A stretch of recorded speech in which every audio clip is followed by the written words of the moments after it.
You, John Fitzgerald Kennedy, do solemnly swear I, John Fitzgerald Kennedy, do solemnly swear that you will faithfully execute the office of President of the United States that I will faithfully execute the office of President of the United States and will, to the best of your ability, and will, to the best of my ability, preserve, protect, and defend the Constitution of the United States. preserve, protect, and defend the Constitution of the United States. So help you God. So help me God.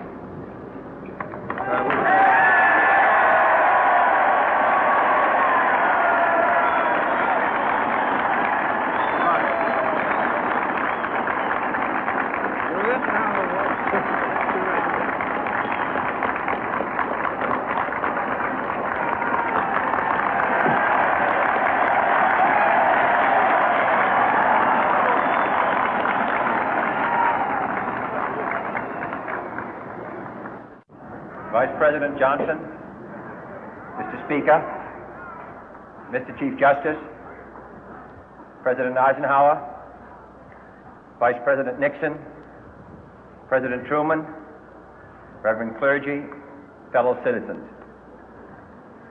We observe today not a victory of party, but a celebration of freedom, symbolizing an end as well as a beginning, signifying renewal as well as change. For I have sworn before you and Almighty God the same solemn oath our forebears prescribed nearly a century and 3/4 ago.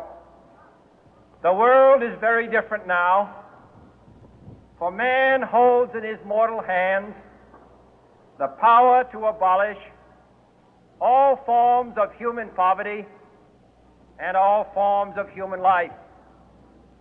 And yet the same revolutionary beliefs for which our forebears fought are still at issue around the globe.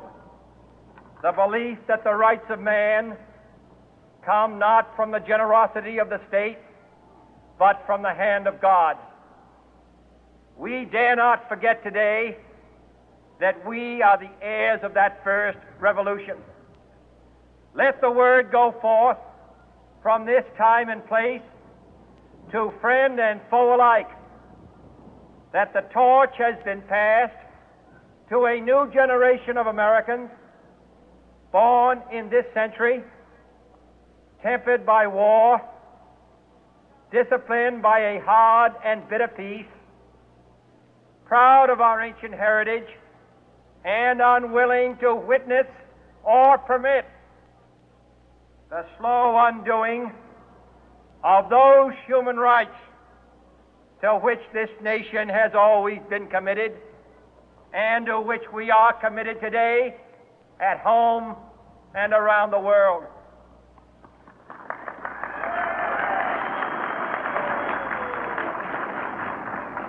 Let every nation know, whether it wishes us well or ill, that we shall pay any price, bear any burden, meet any hardship, support any friend, oppose any foe to assure the survival and the success of liberty.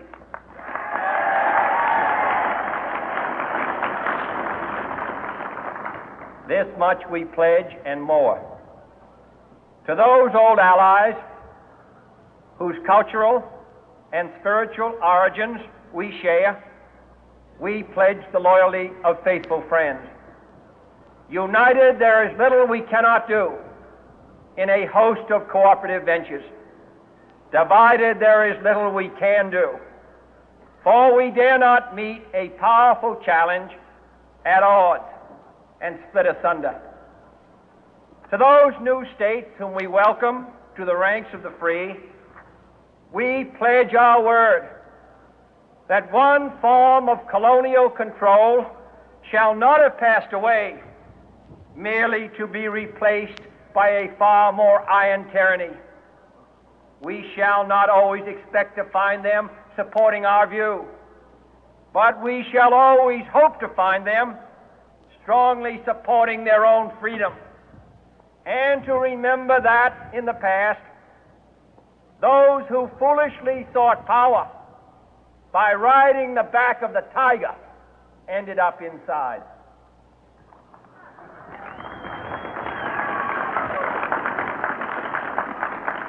To those people in the huts and villages of half the globe struggling to break the bonds of mass misery, we pledge our best efforts to help them help themselves for whatever period is required, not because the communists may be doing it, not because we seek their votes, but because it is right. If a free society cannot help the many who are poor, it cannot save the few who are rich.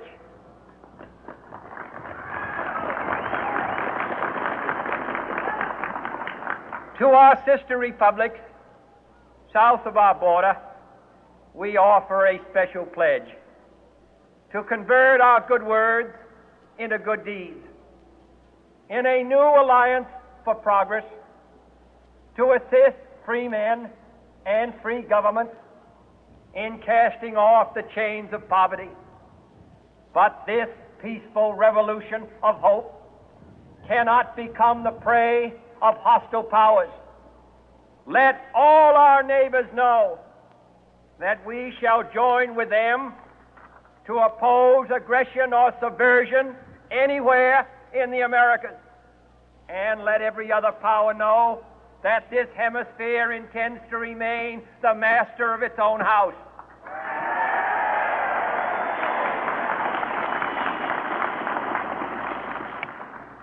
To that World Assembly of Sovereign States, the United Nations, our last best hope, in an age where the instruments of war have far outpaced the instruments of peace, we renew our pledge of support to prevent it from becoming merely a forum for invective, to strengthen its shield of the new and the weak, and to enlarge the area in which its writ may run. Finally, to those nations who would make themselves our adversary, we offer not a pledge, but a request that both sides begin anew the quest for peace. Before the dark powers of destruction, unleashed by science, engulf all humanity in planned or accidental self-destruction, we dare not tempt them with weakness, for only when our arms are sufficient beyond doubt can we be certain beyond doubt that they will never be employed. But neither can two great and powerful groups of nations take comfort from our present course, both sides overburdened by the cost of modern weapons, both rightly alarmed by the steady spread of the deadly atom, yet both racing to alter that uncertain balance of terror that stays the hand of mankind's final war. So let us begin anew, remembering on both sides that civility is not a sign of weakness, and sincerity is always subject to proof. Let us never negotiate out of fear, but let us never fear to negotiate.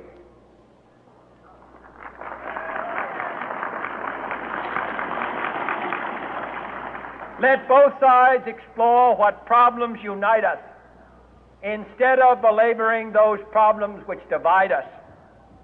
Let both sides, for the first time, formulate serious and precise proposals for the inspection and control of arms, and bring the absolute power to destroy other nations under the absolute control of all nations.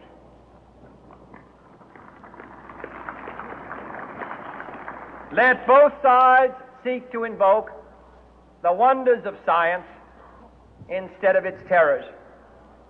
Together, let us explore the stars, conquer the deserts, eradicate disease, tap the ocean depth, and encourage the arts and commerce. Let both sides unite to heed in all corners of the earth the command of Isaiah to undo the heavy burden and let the oppressed go free. And if a beachhead of cooperation may push back the jungle of suspicion, let both sides join in creating a new endeavor, not a new balance of power, but a new world of law, where the strong are just and the weak secure and the peace preserved.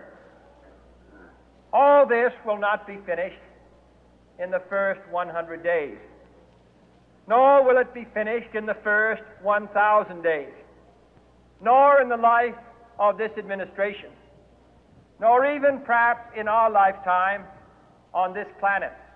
But let us begin.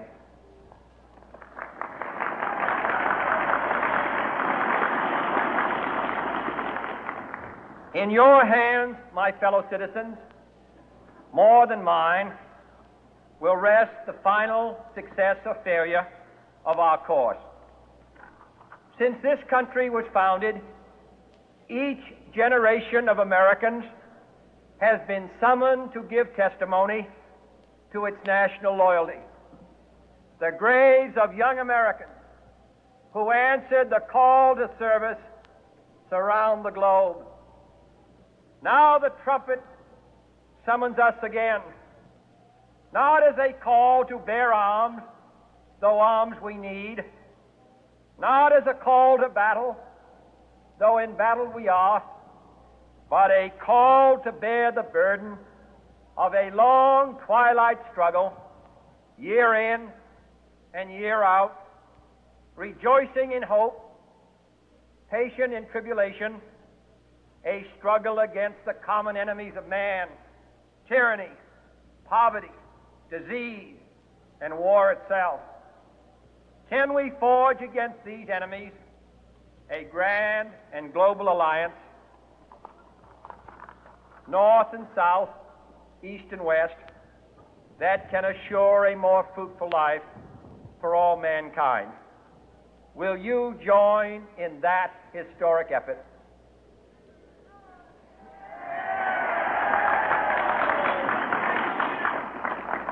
In the long history of the world, only a few generations have been granted the role of defending freedom in its hour of maximum danger. I do not shrink from this responsibility. I welcome it.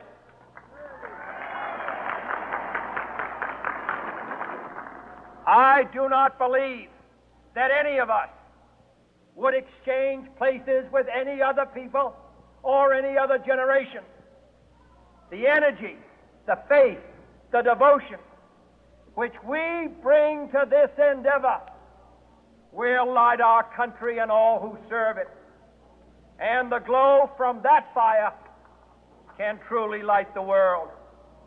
And so, my fellow Americans, ask not what your country can do for you, ask what you can do for your country.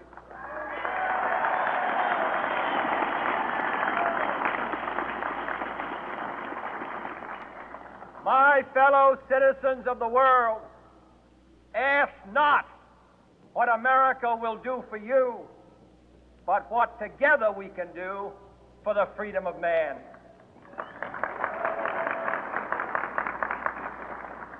Finally, whether you are citizens of America or citizens of the world, ask of us here the same high standards of strength and sacrifice which we ask of you.